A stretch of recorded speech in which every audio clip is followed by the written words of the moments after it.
찬송가 151장입니다.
하나님께서 주시는 말씀 누가복음 23장입니다.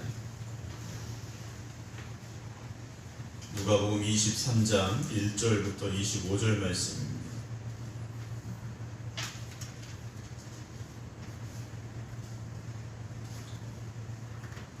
우리가 다 일어나 예수를 빌라도에게 끌고 가서 고발하여 이르되 우리가 이 사람을 보매 우리 백성을 미혹하고 가이사에게 세금 바치는 것을 금하며 자칭 왕 그리스도라 하더이다 하니 빌라도가 예수께 물어 이르되 네가 유대인의 왕이냐? 대답하여 이르시되 네 말이 옳도다. 빌라도가 대장들과 무리에게 이르되 내가 보니 이 사람에게 죄가 없도다 하니 무리가 더욱 강하게 말하되 그가 온 유대에서 가르치고 갈릴리에서부터 시작하여 여기까지 와서 백성을 소동하게 하나이다. 빌라도가 듣고 그가 갈릴리 사람이냐 물어 헤롯의 관할에 속한 줄을 알고 헤롯에게 보내니 그때 헤롯이 예루살렘에 있더라. 헤롯이 예수를 보고 매우 기뻐하니 이는 그의 소문을 들었으므로 보고자 한지 오래였고 또한 무엇이나 이적 행하심을 볼까 바랐던 연고로라. 여러 말로 물으나 아무 말도 대답하지 아니하시니 대장들과 서기관들이 서서 힘써 고발하더라. 헤롯이 그 군인들과 함께 예수를 업신여기며 희롱하고 빛난 옷을 입혀 빌라도에게 도로 보내니 헤롯과 빌라도가 전에는 원수였으나 당일에 서로 친구가 되니라. 빌라도가 대장들과 관리들과 백성을 불러 모으고 이르되 너희가 이 사람이 백성을 미혹하는 자라 하여 내게 끌고 왔도다. 보라, 내가 너희 앞에서 신문하였으되 너희가 고발하는 일에 대하여 이 사람에게서 죄를 찾지 못하였고 헤롯이 또한 그렇게 하여 그를 우리에게 도로 보내었도다. 보라, 그가 행한 일에는 죽일 일이 없느니라. 그러므로 때려서 놓겠노라. 우리가 일제히 소리질러 이르되 이 사람을 없이 하고 바라바를 우리에게 놓아 주소서 하니 이 바라바는 성중에서 일어난 밀란과 살인으로 말미암아 옥에 갇힌 자더라. 빌라도는 예수를 놓고자 하여 다시 그들에게 말하되 그들은 소리질러 이르되 그를 십자가에 못 박게 하소서, 십자가에 못 박게 하소서 하는지라. 빌라도가 세 번째 말하되 이 사람이 무슨 악한 일을 하였느냐? 나는 그에게서 죽일 죄를 찾지 못하였나니 때려서 놓으리라 하니 그들이 큰 소리로 재촉하여 십자가에 못 박기를 구하니 그들의 소리가 이긴지라. 이에 빌라도가 그들이 구하는 대로 하기를 언도하고 그들이 요구하는 자은 밀란과 살인으로 말미암아 옥에 갇힌 자를 놓아주고 예수는 넘겨주어 그들의 뜻대로 하게 하니라. 아멘. 할렐루야. 우리가 고난주간을 보내면서 더욱더 예수님의 십자가만 바라보고 예수님께서 나를 위하여 고난당하시고 온갖 수치와 모욕을 당하셨던 그 자리를 기억하자라고 말씀을 드립니다. 그런데 정작 그런 생각들을 하면서 그런 마음을 가지고는 있지만 주님의 그 고난이 얼마나 컸을까, 또 그 수치와 모욕이 얼마나 힘든 시간이었을까 우리가 더 깊이 생각하기는 어렵다라는 마음을 가져보게 됩니다. 내가 직접 당해보지 않으면 사실 모든 것을 다 헤아릴 수는 없죠. 주님이 다 대신 고난당하시고 온갖 수모를 당하신 그 자리에서 주님의 마음이 어떠하셨을까 우리가 한 번 더 그래도 조금 더 깊이 묵상하고 그 고난 또 그 사랑을 우리가 기억하고 또 우리의 마음에 다시금 깊이 새길 수 있는 오늘 되기를 주님의 이름으로 축원합니다. 어제 김영옥 권사님께서 퇴원하셔서 집에 오셨다고 합니다. 병원에서 더 있지 않아도 된다고 병원에서 이제 퇴원을 하라고 하셔서 오셨다고 합니다. 기도해 주신 여러분들께 감사를 드립니다. 오늘 예수님께서 빌라도의 재판정에 서시게 되는데요. 23절 보면 우리가 다 일어나 거기 모인 사람들이 똑같은 마음입니다. 예수를 죽이자 이 말이었습니다. 그런데 이들이 어떤 사람들이었을까? 주님의 기적을 목격했던 사람도 있었을 테고 주님이 전하셨던 천국의 복음을 들었던 사람도 아마 거기 있었을 겁니다. 없었다, 한 명도 없었다라고 말하기는 어려운 상황이겠죠. 그런데 예수님이 어떤 분이신지 바라보았고 목격했던 사람들조차 온 무리에 휩쓸리고 말았다라는 거죠. 내가 가진 이 신앙을 정말 끝까지 잘 지켜야 되는데 우리가 다른 사람들과 같이 이렇게 있다 보면 그 분위기에 휩쓸리게 되고 그 무리에 휩쓸리게 되는 경우가 간혹 있습니다. 그래서 우리는 믿음의 사람의 자리에 있어야 되고 열심 있는 사람들과 함께 해야 되고 기도하는 사람들과 함께 해야 됩니다. 우리가 불평하는 사람들 곁에 있으면 우리도 어느 순간 불평하게 돼 있습니다. 우리가 아무리 난 아니야 그렇게 하지 않겠어 라고 생각하고 결심해도 우리는 주변의 환경에 영향을 받게 돼 있습니다. 아이들이 부모를 닮아가죠. 생긴 것뿐만 아니라 입맛도 닮아가고 행동도 닮아가고 말투도 닮아갑니다. 왜 그럴까요? 가장 많이 보기 때문이죠. 가장 많이 보기 때문이에요. 그러니까 우리가 무엇을 보느냐, 어디에 있느냐, 어떤 이야기를 듣느냐가 그만큼 중요하다는 거죠. 그래서 믿음의 사람들은 기도하는 자리, 충성하는 자리, 하나님이 기뻐하시는 자리, 그 자리를 끝까지 지키려고 힘써야 됩니다. 근데 이들이 예수님을 어떻게 했느냐? 우리가 지금 십자가의 길로 가시면서 자주 나오는 단어 하나가 끌고라고 되어 있습니다. 예수님을요 끌고 갔다라는 거죠. 도살장에 끌려가는 어린 양처럼 예수님을 그렇게 끌고 이들이 다녔다라는 겁니다. 2절에서는요 예수님을 고발합니다. 제목이 세 가지가 나옵니다. 우리가 이 사람을 보매 우리 백성을 미혹했다. 첫 번째, 백성을 미혹했다. 두 번째, 가이사에게 세금 바치는 것을 금했다. 세 번째, 자칭 왕 그리스도라 했다라고 세 가지의 제목을 들이댑니다. 그런데 어느 것 하나 진짜 죄가 될 수 없다라는 거죠. 억지로 만들어낸 죄를 가지고 빌라도에게 쓴 겁니다. 빌라도가 예수님께 묻습니다. 3절에 네가 유대인의 왕이냐 물었어요. 그때 예수님께서 네 말이 옳다 그러셨어요. 네가 그렇게 말하고 있구나 이 말씀이에요. 네가 그렇게 말하고 있구나. 보니까 빌라도가 대상들과 무리에게 이르되 내가 보니 이 사람에게 죄가 있습니까 없습니까? 없다라는 거죠. 고발하려고 왔는데 그 죄를 보니까 끌려온 이 예수라는 사람과는 전혀 상관이 없는 죄 같아요. 오늘 읽어드린 본문에 보게 되면 빌라도가 예수님에게서 죽일 죄를 찾지 못했다 3번씩이나 나옵니다. 빌라도가 아무리 찾아봐도 죽일 만한 죄가 아니라는 거죠. 그래서 빌라도가 어떻게 합니까? 때려서 풀어주겠다. 너희들이 그렇게 죽이자고 하는데 죽일 만한 죄는 없고 너희들이 그렇게 요구하니까 때려서 놓으면 어떻겠느냐라고 타협을 시도했던 것이 오늘 본문에 나와 있습니다. 근데 그 중간에 5절에 보면 무리가 더욱 강하게 말합니다. 왜 이렇게 이들이 강하게 말할까요? 대장들과 장로들이 분위기를 그렇게 끌어갔다라는 거죠. 교회의 분위기, 여러분 어디에서 어떻게 만들어지겠습니까? 교회의 분위기가 기도하는 분위기, 교회의 분위기가 서로 사랑하는 분위기, 교회의 분위기가 서로 충성하는 분위기가 되려면 다른 거 없습니다.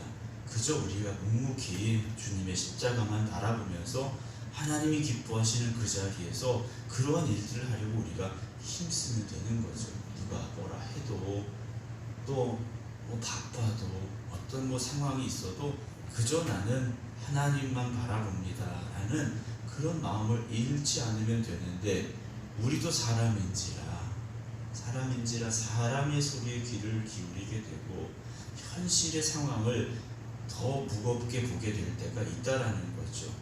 빌라도가 6절에 사람들이 하도 이렇게 하니까 그가 갈릴리 사람이냐 이렇게 물었어요.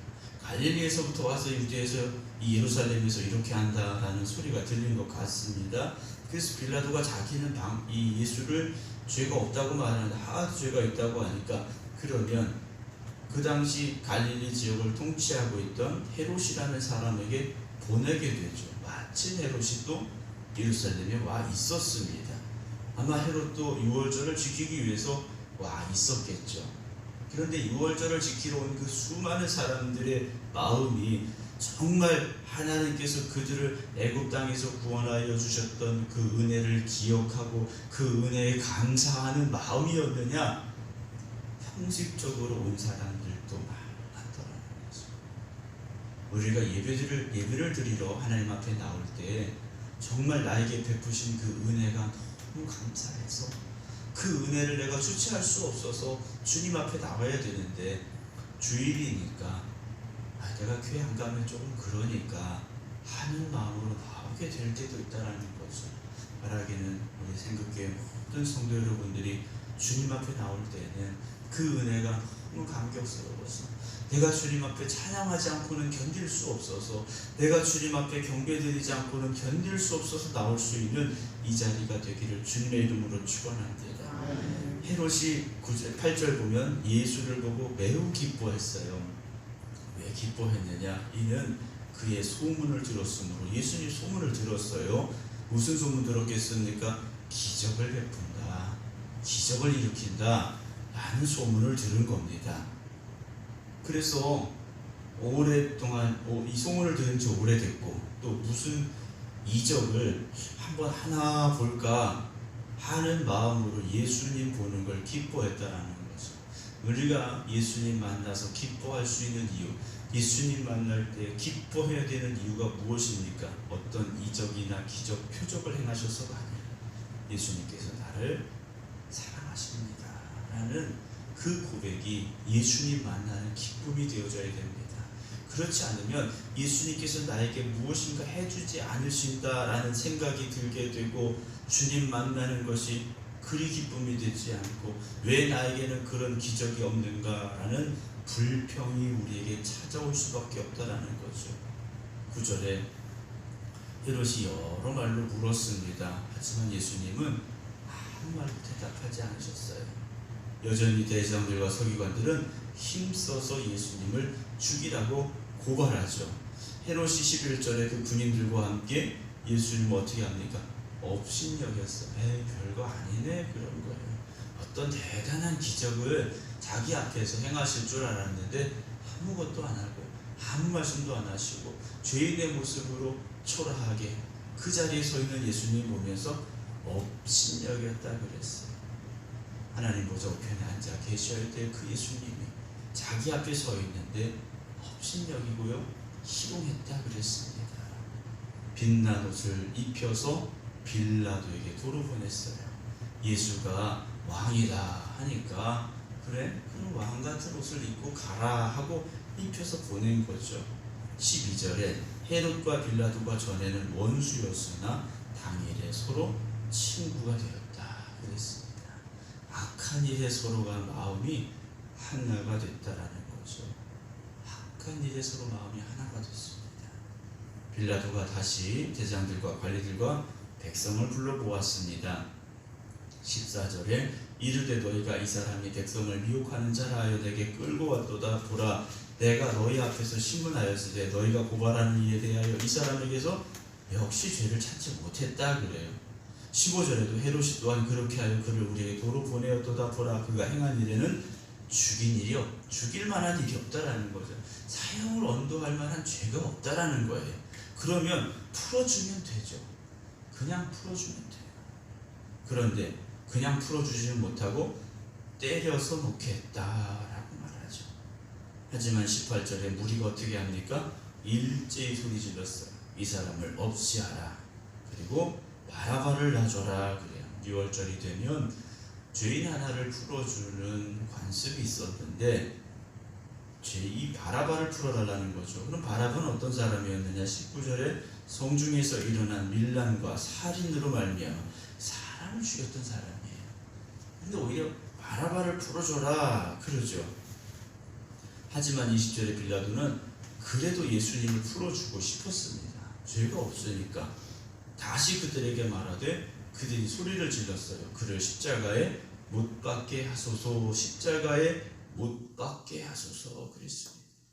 빌라도가 말하죠. 세 번째 말합니다. 이 사람이 무슨 악을 행하였느냐?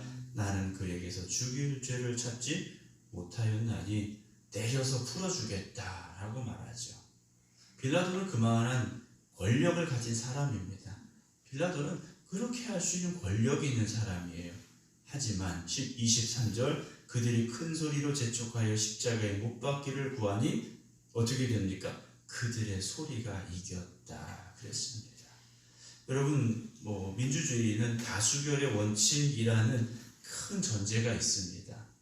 이번에도 대통령 선거를 했는데요. 누가 대통령이 되는 겁니까? 그래도 한 표라도 많이 득표한 사람이 대통령이 되는 거죠. 다수결의 원칙이에요.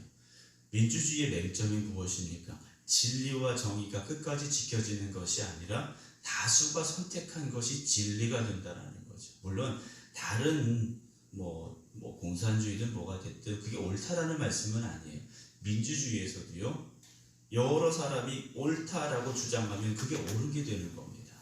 아무리 잘못된 것이라도 그게 옳다 하면 옳은 게 되는 거예요. 그러나 교회는요, 민주주의가 아닙니다. 교회는 하나님의 말씀이 우선입니다. 우리가 보기에 목사님 이건 이렇게 하는 게 좋겠어요. 우리 생각이 다수의 원칙이 아니라 이렇게 하는 것이 하나님이 기뻐하시는 일일까? 이것이 정말 하나님의 영광을 위한 일일까? 이것이 교회가 바로 서는 일일까? 우리가 그걸 생각해 보자라는 거죠. 목사인 저도 여러분들도 우리 생각이 아니라 내 생각에는 이것이 아니라 목사님 또는 제가 말씀을 드릴 때 장로님, 권사님, 주사님 이렇게 하는 것이 하나님의 영광을 높여드리는 일이 아니겠습니까? 우리가 그런 마음을 가져야 되고 회복해야만 한다라는 말씀을 드리고 싶습니다. 특별히 고난주간을 보내면서 주님의 기도가 어떤 기도였습니까? 내 뜻이 아니라 아버지의 뜻이 이루어지기를 기도하셨듯이 오늘도 우리가 신앙생활하면서 내 뜻이 아니라 내 주장이 아니라 하나님 뜻이 이루어지는 교회, 하나님의 뜻이 이루어지는 내 삶이 되게 하여 주시옵소서. 기도하시기 바랍니다. 25절에 그들이 요구하는 자곧 밀란과 살인으로 말미암아 옥에 갇힌 자를 놓아주고 예수는 넘겨주어 그들의 뜻대로 되게 하니라. 살인자의 자리가 십자가에 죽어야 될 사람이 바뀌었습니다. 바라바가 죽어야 될 그 자리에 죄 없으신 예수님께서 매달리시게 됐다라는 거죠. 우리가 바라바와 같은 사람들 아니겠습니까? 우리가 죄가 없다 말할 수는 없어요. 우리가 달려 죽어야 될 그 십자가에 주님이 대신 그 자리에 달리셨다라는 거죠. 우리가 그 사실이 깨달아지고 그 은혜가 고백되어질 때 고난주간의 의미가 회복될 수 있고 주님의 십자가가 나에게 바로 보여질 수가 있다라는 거죠. 우리가 흔히 그런 말을 해요. 목사님 아무개는 신앙생활을 잘못했어요. 목사님 아무개는 뭐 어땠어요? 다른 사람을 보는 것이 아니야. 내가 정말 예수님을 십자가에 못 박았습니다라는 그 깨달음과 고백이 고난주간을 보내는 저와 여러분들에게 있기를 원합니다. 목사인 저도 완벽하지 않죠. 저도 무엇인가 부족함이 있고 허물이 있을 거예요. 그래서 십자가를 바라보면서 그래, 나 때문에 예수님이 십자가에 저렇게 달려 죽으셨구나라는 그런 처절한 회개와 깨달음이 회복되지 않으면 우리의 신앙은 사람의 모임이 될 수밖에 없고 사람이 즐거워하는 곳이 될 수밖에 없다라는 거죠. 우리끼리 즐겁고 우리끼리 마음이 맞는 것이 아니라 하나님이 기뻐하시는 교회, 하나님 보시기에 아름다운 교회, 하나님 보시기에 기뻐하실 수 있는 우리 모든 성도들 될 수 있기를 주님의 이름으로 축원합니다. 기도하겠습니다. 사랑과 은혜가 풍성하신 아버지 하나님, 죄 없으신 주님께서 죄가 가득한 이 땅에 오시었고 그 죄로 말미암아 영원한 멸망으로 갈 수밖에 없는 저희들을 구원하시고 살리셔서 하나님의 나라로 인도하시고자 십자가의 길로 가신 주님, 우리가 그 십자가를 오늘도 바라봅니다. 내가 죽어야 될 그 자리에, 내가 채찍에 맞아야 될 그곳에, 내가 수모당해야 될 그 시간에 주님께서 다 대신 고난당하셨고 나 대신 채찍에 맞으셨고 나 대신 수모당하셨음을 우리가 다시금 깨닫게 하시고 기억하게 하여 주시옵소서. 그래서 오직 주님에 달린, 십자가에 달리신 그 주님의 사랑이 우리 안에 회복되게 하시고 그 십자가의 사랑이 고백되어질 수 있는 저희들 되게 하여 주시옵소서. 2022년에 고난주간을 보내고 있습니다. 주님 앞에서 멀어졌던 우리의 그 심령이 다시 십자가 앞에 나가게 하시고 메말랐던 우리의 신앙이 십자가의 은혜로 다시 충만하게 하여 주시옵소서. 그래서 하나님 보시기에 기뻐하실 수 있는, 정말 하나님 보시기에 기뻐하실 수 있는 우리 생독교회와 또 모든 성도들 되게 하여 주시옵소서. 오늘도 이 하루를 시작합니다. 우리가 살아가는 이 삶이 내 뜻이 먼저가 되지 말게 하시고 하나님의 뜻이 먼저가 되게 하시고 내가 기뻐하는 일이 아니라 하나님이 기뻐하시는 일이 먼저가 될 수 있는 저희들 되게 하여 주시옵소서. 이제는 우리 주 예수 그리스도의 은혜와 아버지 하나님의 무한하신 사랑하심과 성령님의 감동, 감화, 교통하심이 주님의 십자가만 바라보며 오늘 이 하루도 살겠습니다. 기도드리는 성도들 위해 이제부터 영원토록 함께 하시기를 간절히 축원하옵나이다. 아멘.